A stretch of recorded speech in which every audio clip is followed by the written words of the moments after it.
Alrighty, so good afternoon, everyone. Welcome to our first student parent panel hosted by both our Sacramento and Bay Area ambassadors. My name is Leticia Garay, and I'm the Associate Director for the Sacramento Part-Time MBA and Master of Management program. All that to say that I'm your primary point of contact for all things Sacramento admissions related for our programs there. And I'm actually joined by my colleague, Brian Reese, as well. He'll be supporting and chat support in case you have any questions as we go along the way. And then we should have some time at the end for some questions as well. So we're really excited to be able to share some words of wisdom from some of our current students here. So a little bit about what to expect. We have 1 hour, which seems very quick for the long and wealthy amount of information that our student panelists have to share with you all about their experience. But we're going to try our best to get through some of the questions we think are very applicable to you all. So before we get to our questions, we are going to do a quick overview of what the part-time programs are, just so you have that context as to what our students are experiencing in the classroom as they're juggling a full-time job and a family. And then we'll get to actually know our panelists before I turn it over to them and give them the questions to answer for you all to take some notes on. So, what is a part-time MBA or Master of Management program? There are a couple of things that you should all know as you're making your decision to apply into the program or even accept an offer if you are looking into it. For those of you who have already been admitted and enrolled, congratulations. Now you're really just in that, how do I make this a real life thing and apply it into my fall experience when I start in September? So these 2 degrees are for the working professional, meaning that all of our students are coming in with a full-time job, and they are doing that during usually traditional hours and then taking classes in the evenings and on the weekends. So something to note there. Our degrees, though, are all the same, whether it's full-time or part-time, the curriculum and requirements are going to be the same, and you are still going to get the same diploma. So if I didn't have a Zoom screen in the back, you would see my diploma doesn't indicate that's actually Sacramento part-time. It is the same value in the same degree. And thirdly, the reason why this is workable for a lot of our student parents is because the part-time programs are hybrid as well, and it allows you to network and make those connections across the programs in some cases, and also learn a little bit more about the curriculum as it relates to business programs. So that gives you some good flexibility to not have to deal with traffic during the weeks during Monday to Friday when you're driving home from work, for example, but you're still able to have that in-person component on Saturdays. So, knowing that context, who's in the Zoom room? So, who are our panelists? I'm lucky enough to have 4 panelists who are very excited to be here and share some more information with you all. Um, So first of all, I have Harshan here. I have Jason, Amanda, and Wafa, and I'm actually going to let them introduce themselves so that you get to know them a little bit more, because the idea here is for you to hear from them directly and less from me. So our first panelist. Yeah, I'll kick off. I'm Harsharan. I started the Bay Area part-time program back in September 24. At the time, my daughter was 8 months old, and I also have a year old. Well, at that time, 1 year old puppy. So I like to say I had two under two. Um, but yeah, I'm great to see all y'all and speak to you about our experience. And then we also have Jason. Jason is also a Bay Area candidate graduating in this coming year, and he has a 19-month-old son. He's currently driving, so this is why I'm doing the introduction. That's a real life example for you all, juggling work and school and family. So he will be on the camera and online shortly once he has made it home safely and does not have to drive. And then up next, we have Hi, everyone. My name is Amanda Meyer. I am part of the Sacramento part-time program, and I joined in the fall 24 year. I have two kids. They're a little older. My daughter is 26 and my son is 23. We're sharing the college experience. And my quote here is, "Your children learn how to achieve their dreams by watching you."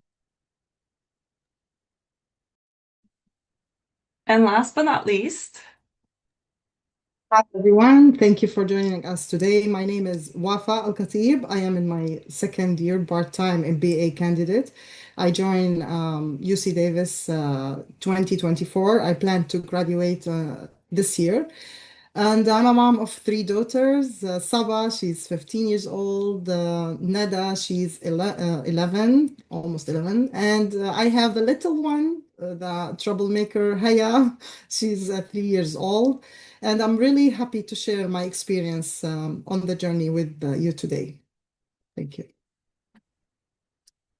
wonderful. Thank you, panelists. So we're going to dive right in with question number one, which is really kind of what some of you might be thinking as you're exploring programs. And that's how did you decide the timing was right for you? So I'm going to keep us in the order. So Harshan, if you want to kick us off with this first question. Yeah, I feel like I've asked myself this question many times before even joining the program, and it's kind of a discussion I had with myself for a couple years. And I always made some kind of excuse like this not timing's not right. I just started a new job or had a baby on the way. So I said to myself that something's always going to come up, and there is never a right time. So I really just, as long as you have a good support system, I kind of just pulled a band-aid and did it. And I said I'll figure it out, just like how I figure out everything else. So yeah, I'd say there's never a right time. Wonderful, thank you. I think I had Jason, but we'll give him a little bit more time. Wafa, if you want to jump in on this question. Yeah, add on Harshan, actually, honestly, I did not wait for the right time because, as Harshan just mentioned, I was always waiting for it and it never came. So I kept postponing the decision, telling myself if I would start when everything was ready and perfect. Then I had my first daughter and my second, and later my third, and the responsibilities kept growing. So one day I asked myself, if I'm already doing all of this, why am I still waiting to invest in myself and my family and my future? That's when I realized life does not become perfect. So you move forward anyway. So I decided to give it a try. Thank you. Amanda, you're up. Oh, Wafa and I share a very similar story. I kept growing with my kids, and I had wanted to come back to school about 10 years ago, and life kind of got in the way. And I got to the point after COVID, I was just really restless in my academic interests. I felt like there was more to do.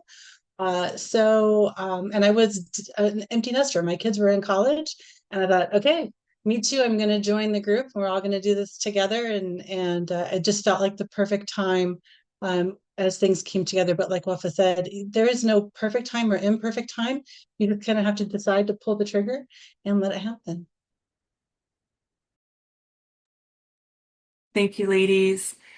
And I'll go ahead and come back to Jason for this question. I think he might have some good perspective on, I believe, starting grad school and then having a baby, but correct me if I'm wrong with that, Jason, later down the road. Alrighty. Our second question, which relates a little bit more to time management, really the million-dollar question, how do you do it all?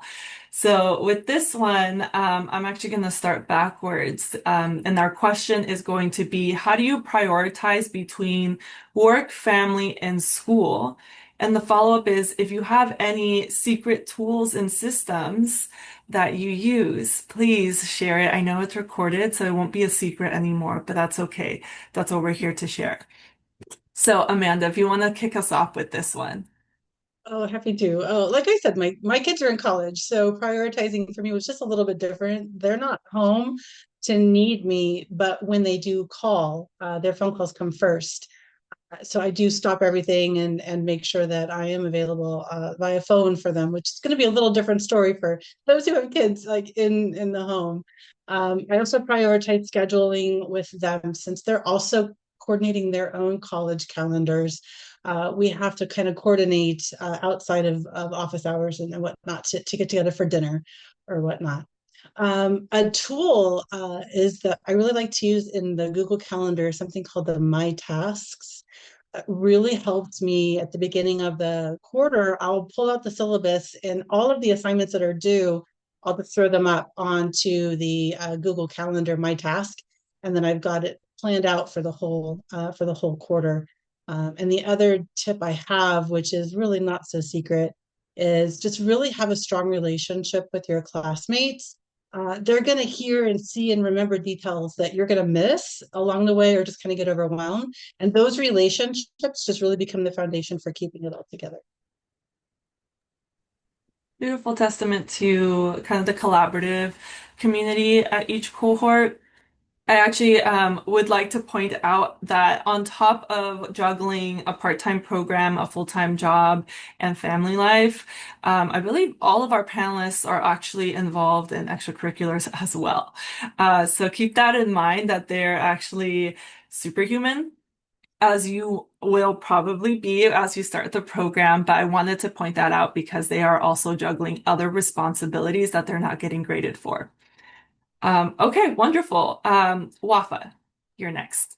All right. So for me, actually, balance really means asking what most urgent today.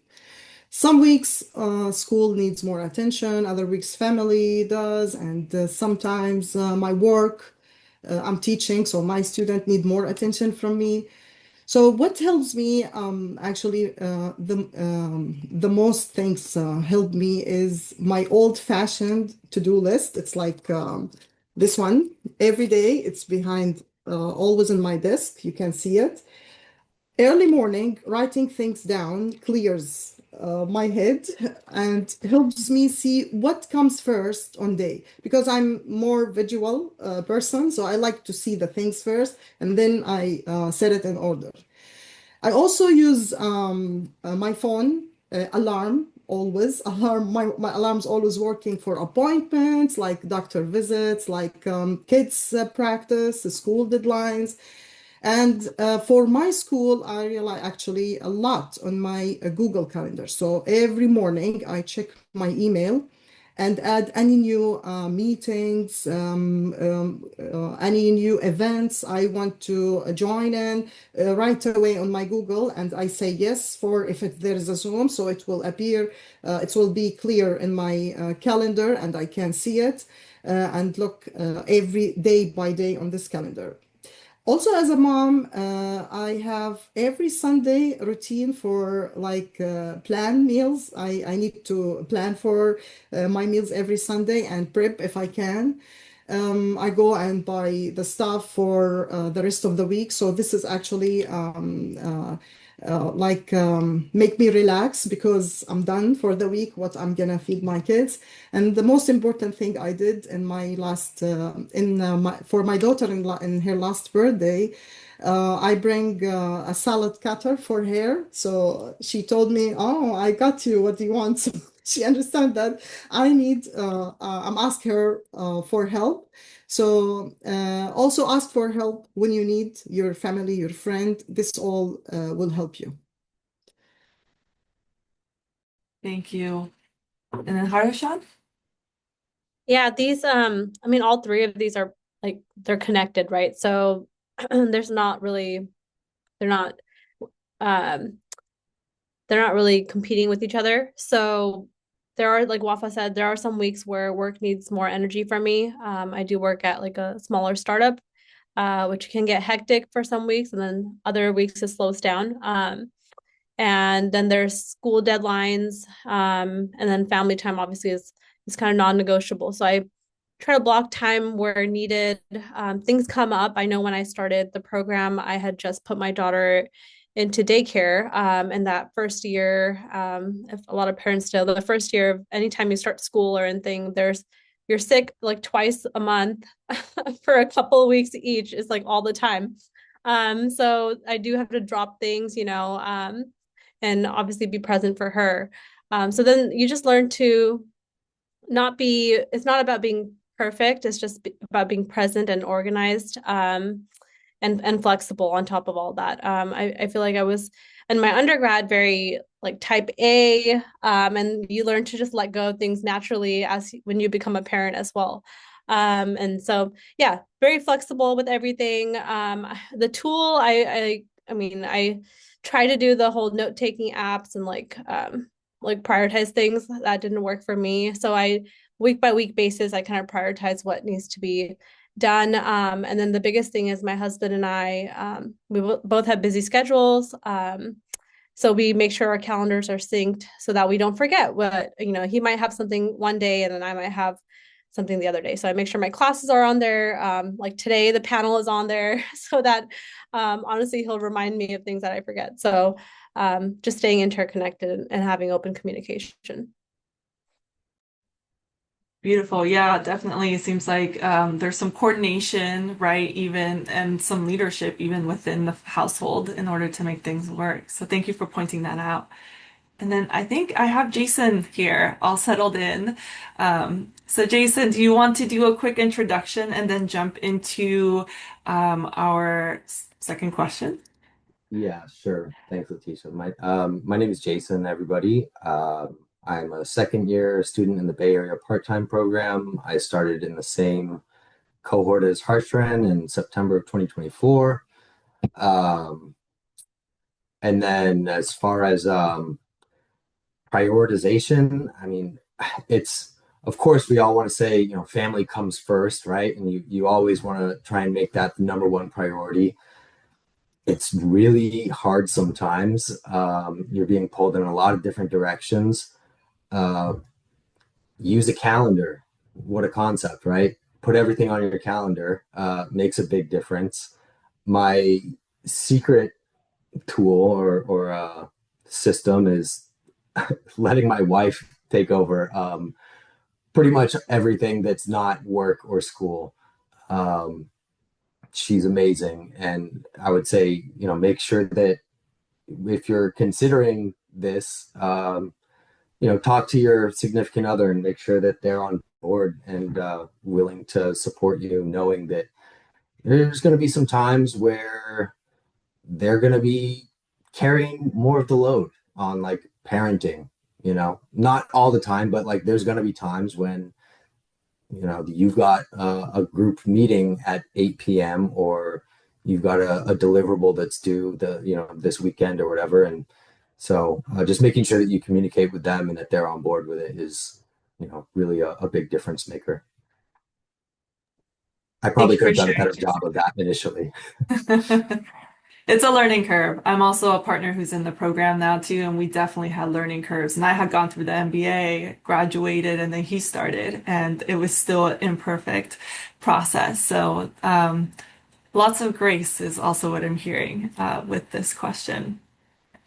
And Jason, you actually were kind enough to provide an example here, a weekly schedule of one of your fun weeks, as you put it. Did you have anything that you wanted to point out here in terms of like how you juggled your time between school, life, family, and work? I try to color coordinate things, as you could tell, based on what's virtual, what's in person. I don't even think that was everything. I'm sure there was, other things that I just didn't actually, contrary to my most recent advice, put on my calendar.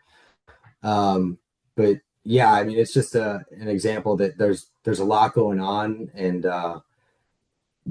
you're going to be double booked at times. Sometimes you just got to be like, hey guys, I got another thing I got to go to. And I mean, for me, it's all about just being transparent and communicating, very well, like what is going on with you. And even if you have to like leave a meeting early or something, just make sure that you follow up with them and say, hey, what I miss? Or is there anything you need on my end, and just really communicate with your teams and your people that you're working with at work, in school, with your family.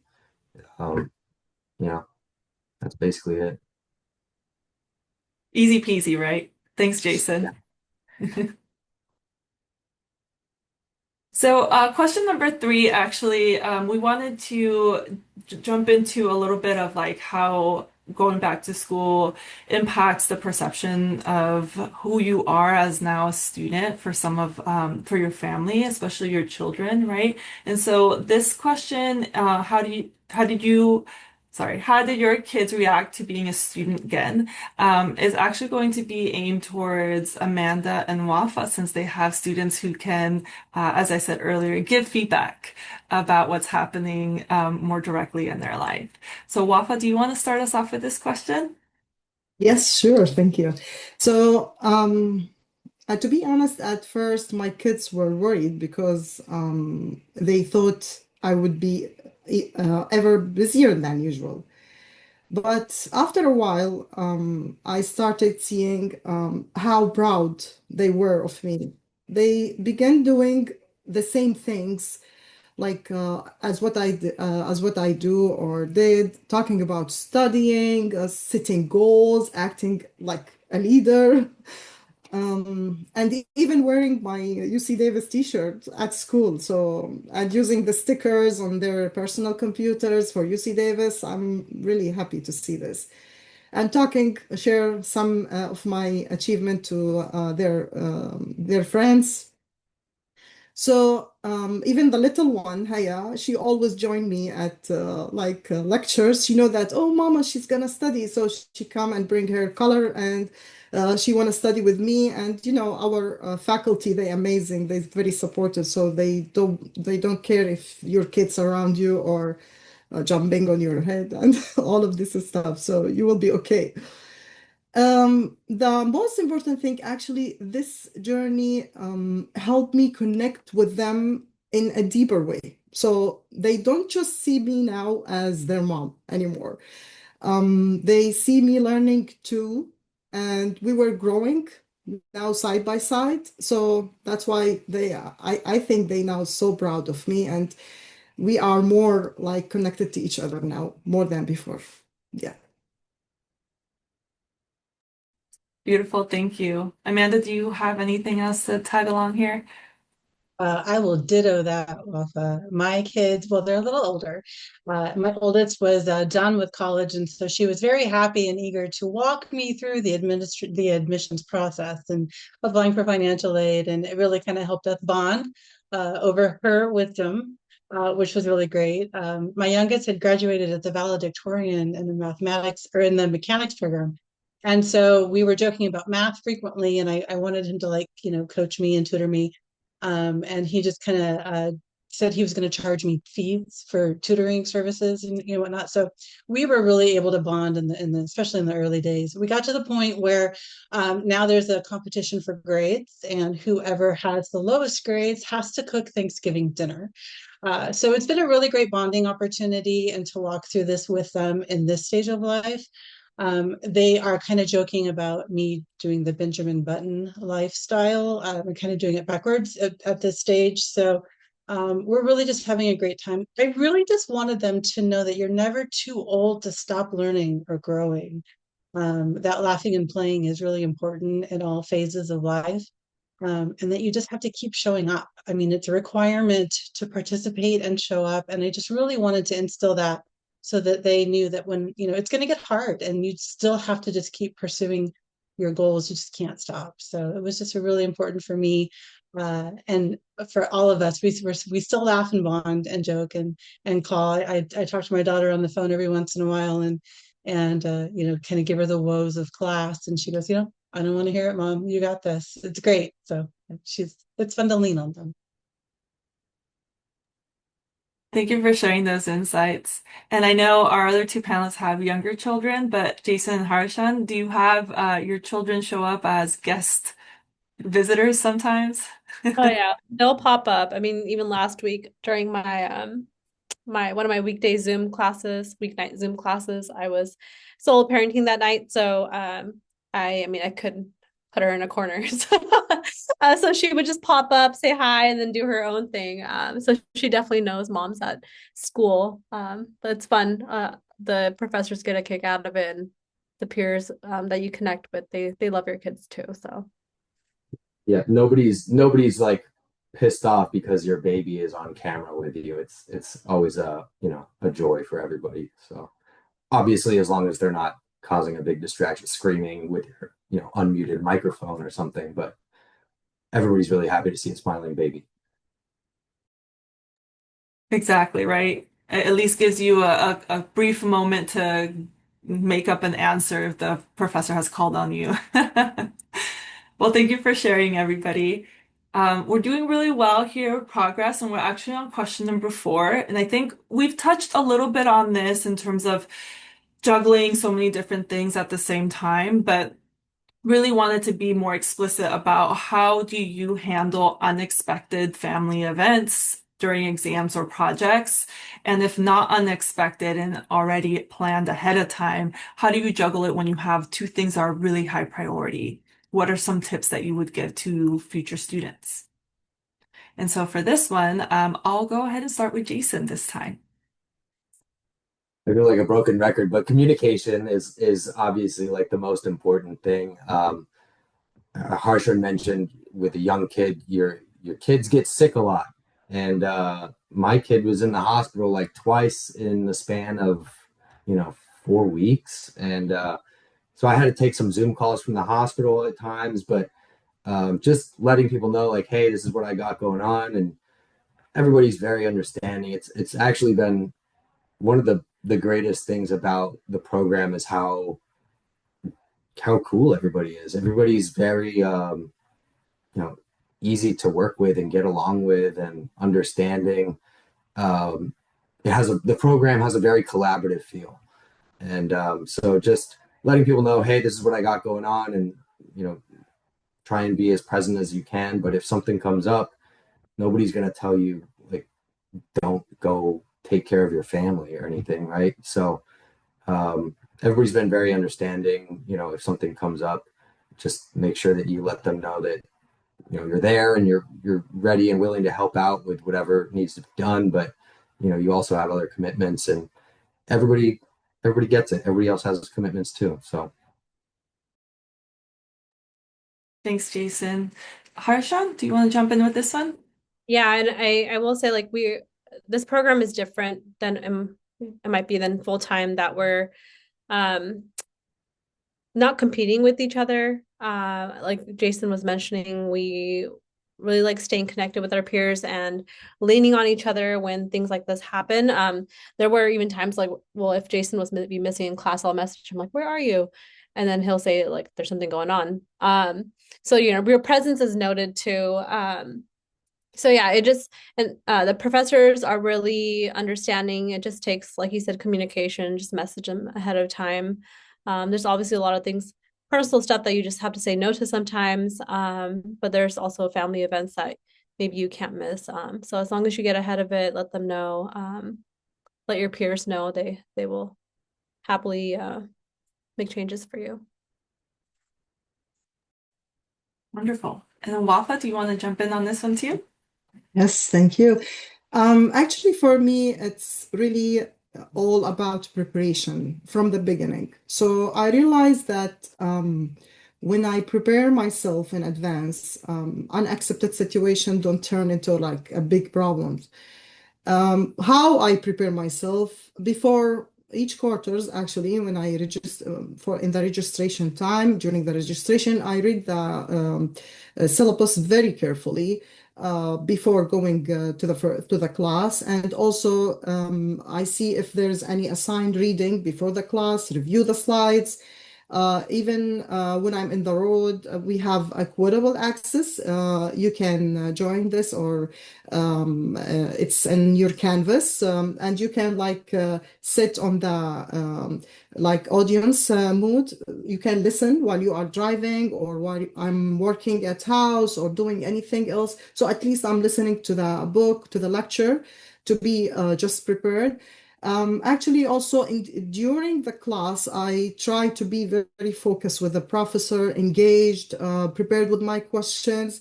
All of these help me. Don't need to go back over maybe quickly during if we have a midterm or final or like any quiz. So try also to finish my homework as soon as possible because as a parent, we are not guaranteed that we have like free time always. So during lunchtime, if I have 10 minutes, I just like open my computer, try to finish at least one question, two question, not all together. This all helped me a lot to handle any unaccepted situation. And also, if there is something like come up and I cannot like handle it at all, reach out to the professor. They are amazing, as Harshan and Jason just mentioned. They are my cohort also. So they are very supportive and understand, and they will help you because you know that you are responsible. That's why you reach out. And even if something happened and you cannot reach out, you can reach out later and tell them what the situation happened. Also, your classmate, your cohort, your friends in the campus, you will see that we have really very friendly environment, amazing environment inside the campus, and all they want to help each other. And over time, you build confidence and you will learn how to handle unexpected situation much better from your experience with this. Thank you for sharing. One thing that you noted that I want to kind of bring to light a little bit more is understanding your syllabus, right? Part of that preparedness. And especially if you are juggling family where you might have, like Jason mentioned, having to take your child to the hospital for one reason or another, really important to know what the faculty's like policy is on making up that work, because then that helps you alleviate some of that stress in understanding, okay, what are your next steps even after you communicate with your professor so that you're able to best keep up with the program when you do come back from an unexpected situation. So thank you for that tip. And then Amanda, did you have anything else that you wanted to add?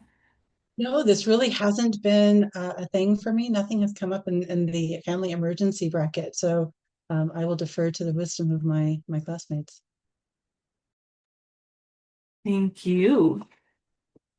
So question number 5 has to do a little bit with guilt and burnout. So have you had any guilt or burnout moments so far? And if you did, how did you cope with that? I know it's a big question. I see Jason smiling, thinking like, which moment can I share out loud? So I'll give you a little bit more time to think about it and have Amanda start us off this time. I'll cover for Jason. So this quarter actually has been one of the rougher quarters for guilt and burnout.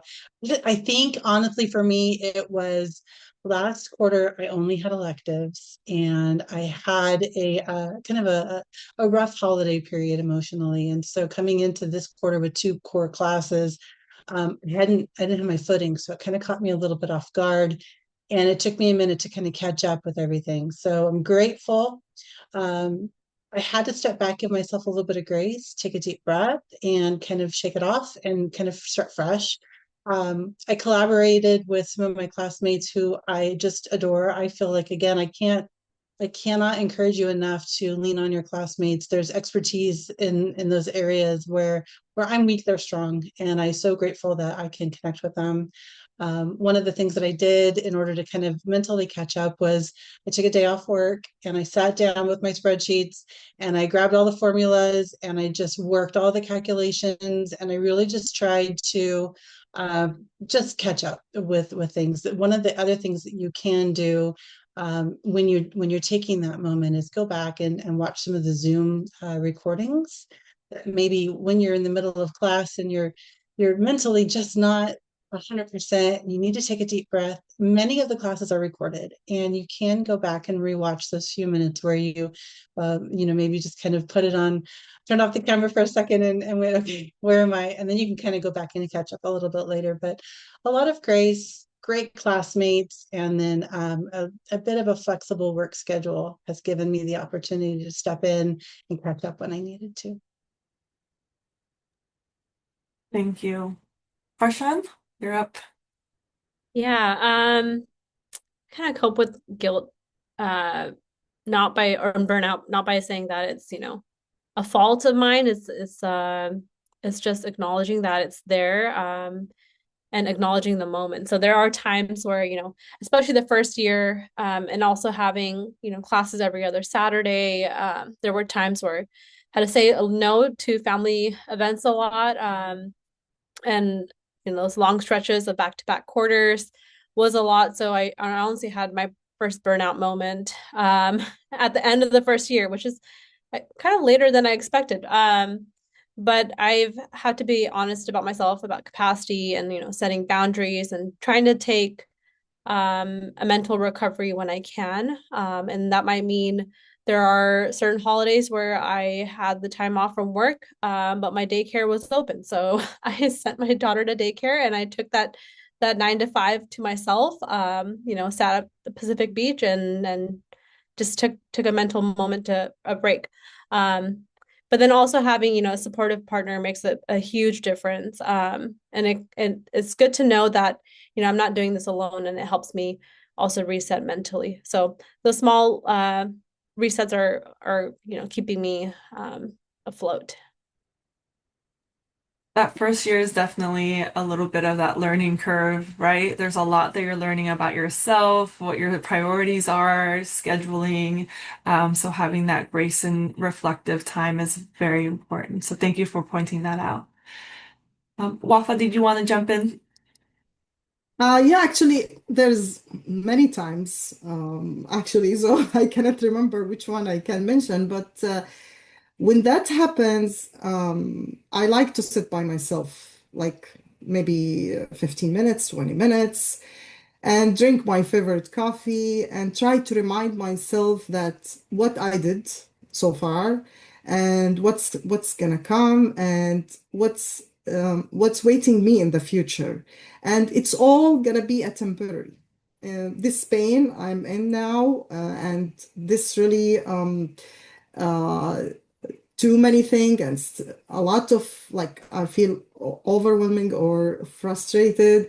It's all temporary. And this pain will lead me to or will leading to a better future for me. So I always say, hey, Wafa, no pain, no gain. Remember, you have to do this. I take a moment and just close my eyes to see this time when I'm gonna take my certificate and my MBA degree, and the worlds will open to me, the future, and listen to my favorite things, talk to someone I love, enjoy that cup of coffee, and that's it. Moving forward again. This is the life. Thank you. Yeah, being present and then also thinking about the future, right? What is your motivation? Thinking about a year from now, I won't have classes and I can binge watch TV if I'd like. Thank you for sharing. Alrighty, Jason, you're next. Um,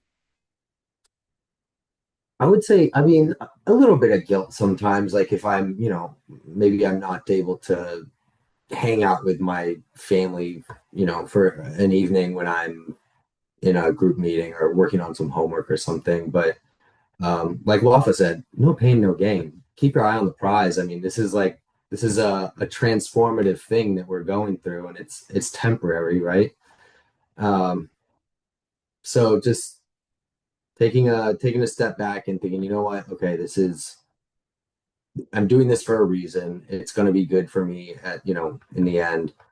Um, Leaning on classmates. I mean, I think Amanda was talking about that.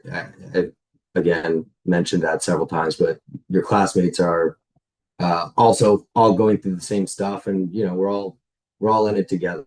So, um, and then um, sometimes you got to just also like put it all aside and go do something fun for yourself. I mean, I went to like a bachelor party in October and I was like, okay, this is 3 days where I'm not going to work. I'm not going to think about school. I'm not gonna be with my family, but I'm doing this for me, and I'm gonna have some fun and like blow some steam off, and just sort of reset. Um, and there's something else I was gonna mention. Um, Opposite of what I just said, spending time with my family is also a great way to recharge and sort of think about what's motivating me and what's driving this, like I'm doing this because I want to be able to like do more for my family. I want to be able to make more money and provide more. And so just sitting down, spending some time with them, playing with my kid, seeing him smile and just thinking, you know what, like I'm gonna do this for you because you deserve this and you're gonna, I'm gonna be able to give you a better life, basically. Um, and there was one other thing I was gonna say. Um, Forget. It's been a long day. I just got home. If it comes to me, I'll put it in the chat. Sounds good. Thanks, Jason. Sometimes it's okay to leave things the way that they are. It's a good example there for burnout moment, right? You're like, okay, you know what? You did all that you can. I remember what I was gonna say. Okay, Oh, there you there's go. 24 hours in the day. If you thought you were good at time management before this program, you're gonna get a lot better. And sometimes just thinking about like, okay, thinking not even like a day ahead or like an hour ahead, but looking at like, okay, what do I need to do in the next 5 minutes? Like, what is the most important thing that I need to do right now? And just sort of taking it minute by minute and just knocking out one thing at a time and, methodically going through the things that you need to get done, you'll find that there's a lot of time in the day that you are maybe not taking full advantage of. So that's, been my experience. Thank you. That's why Wafa was telling us earlier behind the scenes that she has her paper agenda and to-do list. Alrighty, and so now we're actually coming up on our last structured question, and we actually have a good amount of time for a Q&A. So if you haven't already popped your question in the chat for us, please feel free to do so, or you can send it directly to either myself or Brian if you'd like to ask the panelists. But our last question here is kind of looking into the future and advice for our prospective students who are you, all of you as an audience, looking into the program. So, what's one piece of advice for someone who's nervous about balancing it all? I know it's a really big, open-ended, catch-all question. So, if you wanted to narrow it down to maybe the two priorities that you could give to an incoming student, that would be helpful. And I'll actually start us off with Harashan. Yeah, I think the first one being you're more capable than you think. And then also leaning on your cohort early. I wish I had known how supportive my cohort would have been. There's peers there that are generally showing up for each other, and it makes a big difference. I learned to lean on those that had more expertise in certain areas like stats and math, and then try to help where I could with my expertise. So I also just didn't realize how much I was capable of taking on. So it's whether it's starting my summer quarter, I started taking on full-time units. And then you're taking full-time units. I now have full-time work, raising a kid, and then extracurriculars like with Wafa and Jason serving on the board.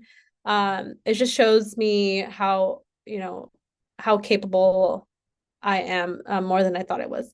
And honestly, I didn't expect how different life would feel between the quarters because suddenly you have these evenings and weekends free and you're like, man, what do I do with my like free time? And when you're not in the middle of it. So it's a nice reminder of how intense things can be, but you grow through them and with the program. Wonderful. Great way to get us started with this question. Thank you. Jason, did you want to jump back in for this question? Sure. Um, Is it about 8 units per quarter? Yeah, that is the minimum is 6. If you're doing 2 core classes, each core class is 4 units. So yeah, it's about 8 units per quarter. Um, get to know your cohort. One thing that I really like about the Davis, well, the part-time program, the Bay Area part-time program in particular, because that's what I'm in. The cohort size is it's cozy. There's like about 35, maybe 40 people in your cohort. Um, I'm a people person. I'm in sales. I like to meet people and get to know them and understand who they are and what motivates them, and in that way I can know who to go to for, if I need help with something like Harsha mentioned. I'm not a math person. I never took a stats class before. That was something totally new. And so you get to know who's good at what and who you can go to for help, and who you can lean on. That's super important.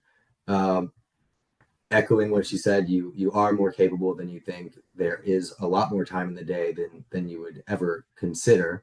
You're probably not using every minute of the day to its full potential, um, and it's not as hard as you think. It's very doable. It's just a matter of showing up, putting in the effort, and making it happen. It's not rocket science. It's very doable. So you just got to show up and be sort of committed to it. So yeah. Thanks, Jason. Amanda, do you have anything else to add here? I do. I'm happy to add. Just like, they're saying is showing up, getting curious and connecting with others in the process really is the process. It's kind of what we're doing. One of the things that I've always told my kids, and I continue to repeat it, is that you can have it all, just not all at once. And it's just one thing, and something will have to give a little bit. You take a turn here and you take a turn there. There was a book I read a long time ago about life. It's about juggling balls, and you've got, balls in the air, and you've got rubber balls, you've got glass balls. The rubber balls can bounce and they'll come back, and it's fine to let them go. It's the glass balls that you want to keep in the air. They're the ones that you don't want to break. And so if you can learn to differentiate between the two, it really makes it a lot easier to juggle all of the different things that you're carrying. Because what I really realized in all of this is that I have way more support than my friend. I have way more support for my friends and family than I ever realized. I was really my own stumbling block much of the time. So just keep on keeping on. It's just you're gonna look back and realize how far you've really come. Beautiful, Amanda. Life lesson that all of us can take to heart. And then last but not least, Wapa, to round us out with this question. Thank you so much. So, first things, stay positive. Okay. So don't think about any problem and waste your time. Think about how you're going to solve it. And also remember, please, that you are not going to just like earn this degree as academic. You want to earn something else. So use the benefits at GSM. The benefits like they offer certificate, there's events, you can connect with alumni and they share their experience, so you will hear from them. Use the platforms we have EOS, they will give you the latest news. There's too many, you can participate in a lot of things. So please remember to use this benefits when you come to the GSM.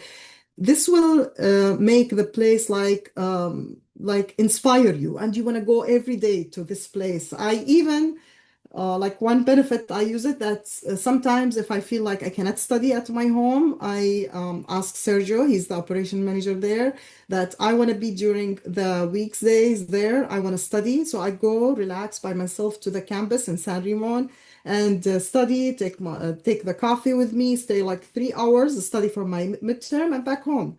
So there is a lot of benefit there, and just you wanna like you wanna use it. It's rely on you.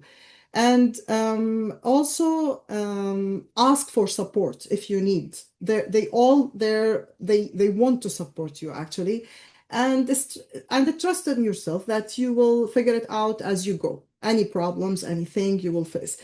And as Harshan mentioned before, you will be surprised by how strong you really are. And one day, the most important thing, you will be thankful that you went for it. I'm pretty sure. Thank you so much. Yay, thank you everyone.